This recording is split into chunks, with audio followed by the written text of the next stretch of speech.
Le moment, la nature et l'ampleur de la réponse proportionnée de l'Iran seront décidées par ses forces armées.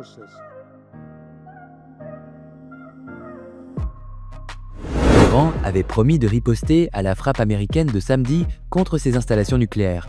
Et c'est chose faite.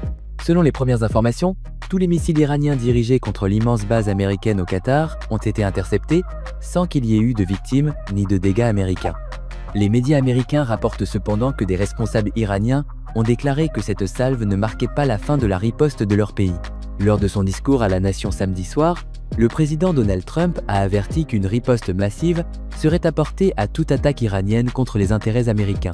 Il a promis que d'autres cibles pourraient être frappées par les forces américaines. Pendant plus de 24 heures, le monde a attendu de voir ce que l'Iran allait faire.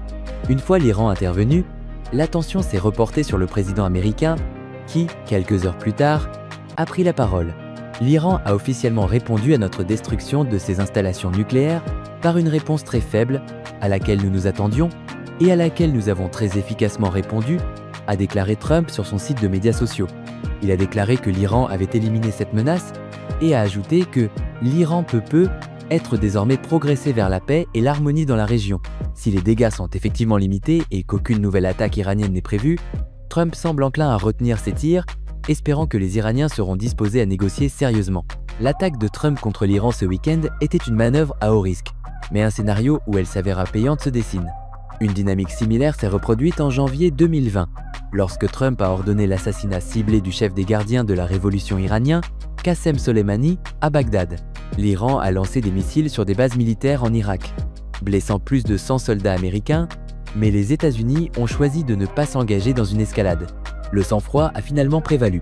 Selon les médias américains, lors de sa dernière attaque de lundi, l'Iran a tiré sur des bases américaines un nombre de missiles équivalent au nombre total de bombes larguées par les avions de guerre américains lors de son attaque du week-end. Ce fait, ajouté au préavis donné par l'Iran au gouvernement qatari avant le lancement, dont Trump s'est dit reconnaissant, suggère que les Iraniens recherchent la proportionnalité et non l'escalade. Pendant la majeure partie de la journée, Trump s'est davantage concentré sur le prix du pétrole, la couverture médiatique américaine et la suggestion de l'ancien président russe Dmitri Medvedev d'un pays extérieur de fournir des armes nucléaires à l'Iran. Les discussions sur un changement de régime trouvent un écho auprès des Iraniens en fuite. Que se passerait-il si l'Iran fermait le détroit d'Ormuz?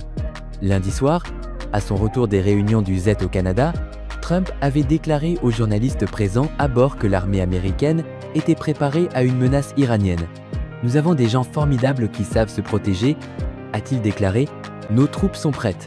Si l'Iran lance une nouvelle série d'attaques et qu'il y a des morts ou des dégâts importants du côté américain, la pression s'intensifiera pour que Trump riposte. » Dimanche, des responsables américains ont déclaré sans équivoque que, contrairement aux précédents dirigeants américains, ce président mettait ses menaces à exécution.